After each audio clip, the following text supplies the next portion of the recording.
Assalamualaikum warahmatullahi wabarakatuh. Marilah kita membuka pelajaran kita dengan sama-sama mengucapkan basmalah. Diikuti dengan doa belajar. Rabbi zidna ilman warzuqna fahman. Ya Allah, tambahkanlah kepada kami ilmu pengetahuan dan berilah kepada kami kefahaman.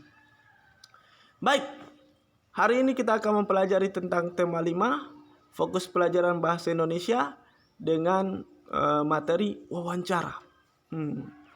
Apa tujuan pelajaran kita pada kesempatan pagi hari ini? Tujuan pelajaran kita adalah setelah Anda sekalian menyimak video dari Ustadz, Anda dapat memahami tentang pengertian wawancara, unsur-unsur wawancara, hal-hal yang perlu diperhatikan saat wawancara, dan Anda dapat menyusun daftar pertanyaan dengan tepat. Oke, kita mulai materi kita. Materi kita adalah yang pertama tentang pengertian wawancara.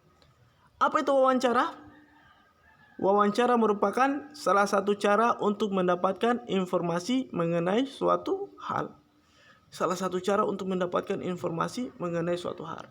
Jadi tujuan wawancara adalah mencari, menggali dan menemukan informasi.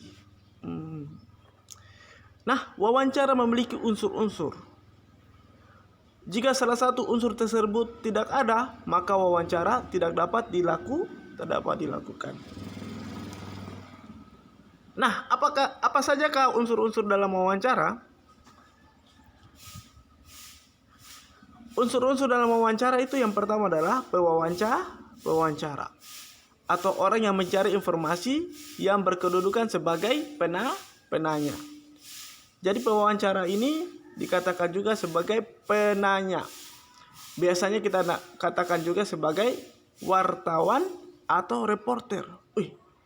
Ustadz, wartawan atau reporter itu apa, Ustadz?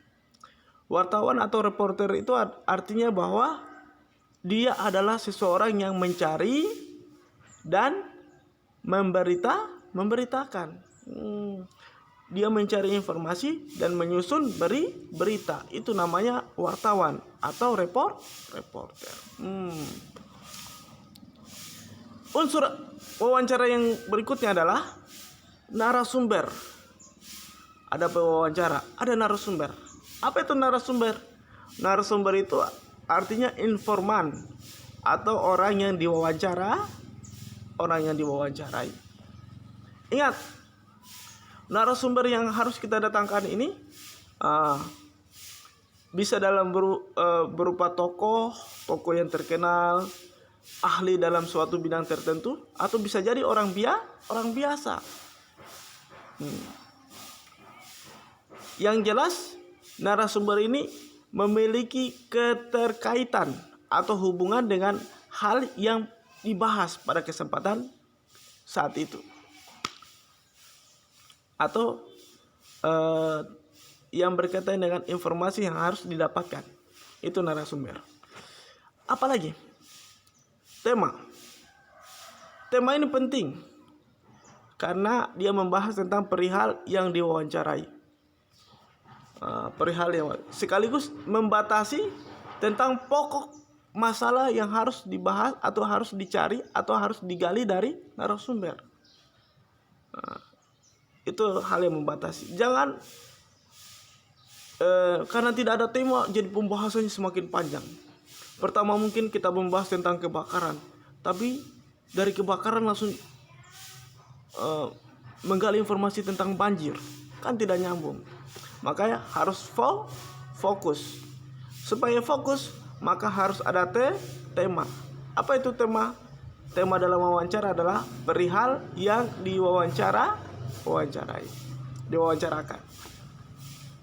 Oke, sudah pengertian wawancara. Salah satu cara untuk mendapatkan informasi. Unsur-unsur wawancara ada 3. Ada pewawancara, bisa juga kita katakan sebagai wartawan atau reporter. Yang kedua narasumber, dan yang ketiga harus ada tema apa yang harus dibahas. Nah, etika. Etika itu berkaitan dengan kesantunan. Etika berwawancara berkaitan dengan kesantunan saat berwawancara. Ingat, ada etika ketika kita ingin menggali informasi kepada narasumber. Etika di wawancara diantaranya pertama adalah ucapkan salam, memperkenalkan diri, dan berterima kasih atas kesempatan yang diberikan. Assalamualaikum, mohon maaf Pak, nama saya Ali Isbar, saya dari Kendari Express. Terima kasih atas kesempatan yang diberikan. Kalau boleh tahu siapa nama narasumber? Itu sudah mulai ada rasa simpatik situ, ada rasa kesopanan di situ, ada rasa penghargaan. Apabila kita mengucapkan salam, kita memperkenalkan diri, lalu kita kemudian bertutur kata yang baik. Yang pertama tadi mengucapkan salam, memperkenalkan diri, dan berterima kasih atas kesempatan. Yang kedua adalah menggunakan bahasa yang santun. Bahasa yang santun.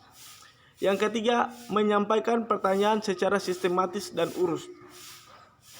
Sistematis dan urut. Sistematis itu sesuai dengan urutan.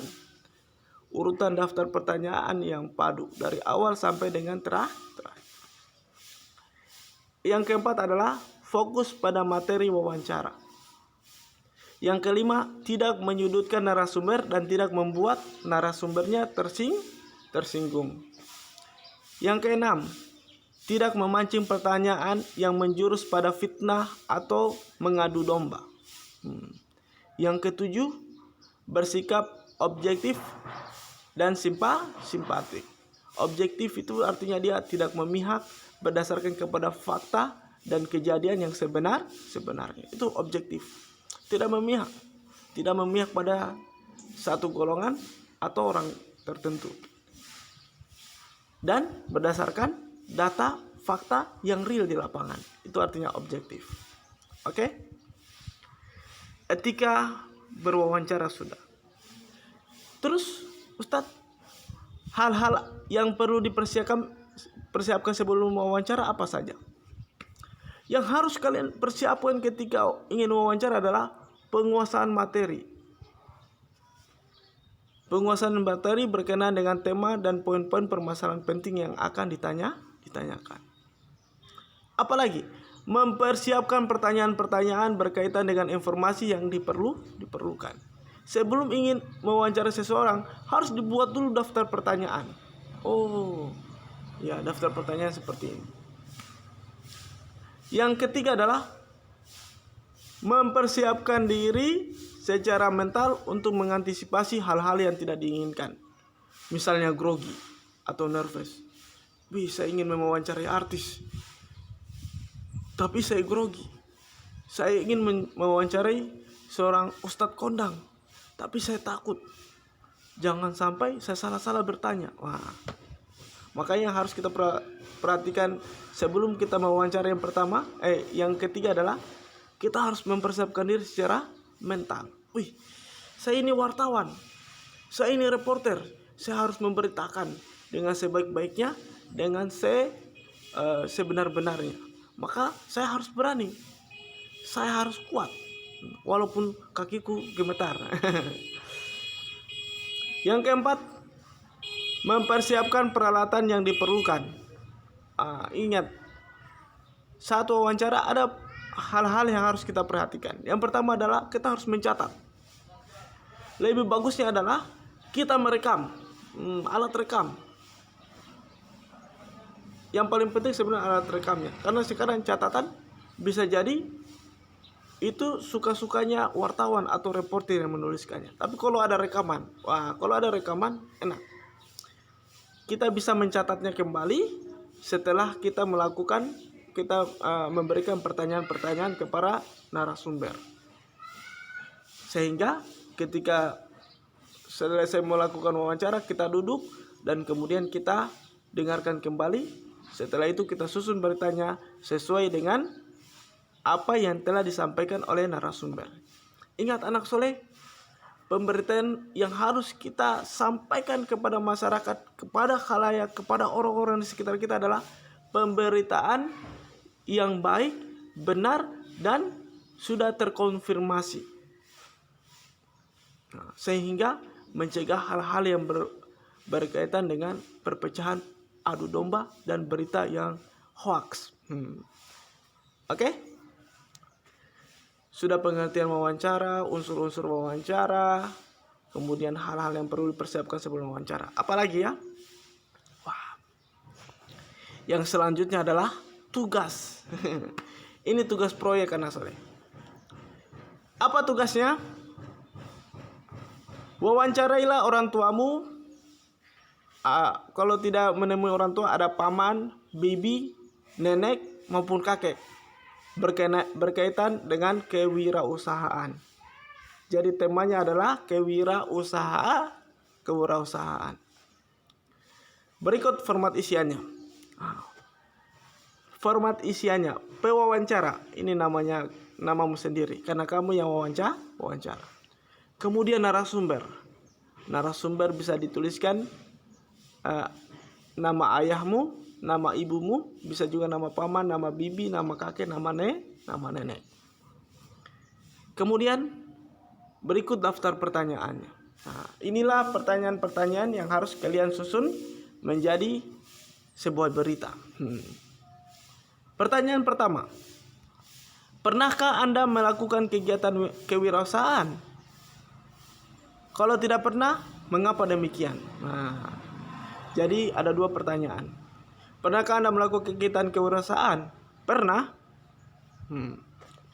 Kalau tidak pernah, mengapa demikian? Kalau seandainya jawabannya tidak pernah. Tidak pernah. Mengapa demikian? Karena pada saat itu orang tua saya tidak mengizinkan saya untuk melakukan kegiatan kewirausahaan. Saya hanya diminta untuk fokus. Itu juga alasan. Pertanyaan nomor 1. Pertanyaan nomor 2. Jika Anda pernah berwirausaha, jenis usaha apa yang Anda pernah geluti? Dari mana modalnya dan berapa keuntungannya? Dulu saya pernah usaha keripik. Modalnya itu sedikit, keuntungannya banyak. Modalnya biasanya harusnya disertakan dengan jumlah nominal. Misalnya modalnya 10.000. Keuntungan saya 1 bulan 100.000. Pertanyaan nomor 3. Apa pendapat Anda jika saya jadi pengusaha? Mantap, bagus, tingkatkan. Pertanyaan nomor 4. Menurut Anda usaha apa yang bisa saya lakukan di masa depan? Usaha konten kreatif, buat buat video-video di YouTube dan lain sebagainya. Dukungan apa yang bisa Anda berikan jika saya berkeinginan memulai usaha? Dukungannya, saya memberikan dukungan penuh dalam bentuk doa, modal berupa uang, atau peralatan-peralatan yang mendukung usaha. Bisa jadi. Nomor 6. Menurut Anda di usia berapa saya harus berpikir memulai usaha? Di usia berapa ya? Itulah daftar pertanyaan yang perlu kalian tanyakan kepada orang tua kalian, paman, bibi, atau kakek maupun nenek kalian. Kemudian jangan lupa ucapkan terima kasih dan salam. Nah, anak soleh, perhatikan ini baik-baik. Kegiatan wawancara kalian usahakan direkam. Dibuatkan video. Misalnya Aidul mewawancarai ibunya. Kemudian video wawancaranya itu dikirimkan ke nomor WhatsApp-nya Ustadz. Oke?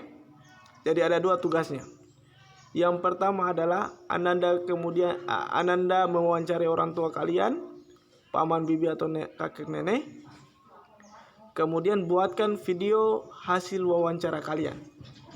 Dikirimkan ke nomornya Ustadz Alis. Oke anak soleh. Demikianlah apa yang dapat Ustadz sampaikan. Lebih dan kurangnya mohon dimaafkan. Billahi taufiq wal hidayah. Assalamualaikum warahmatullahi wabarakatuh.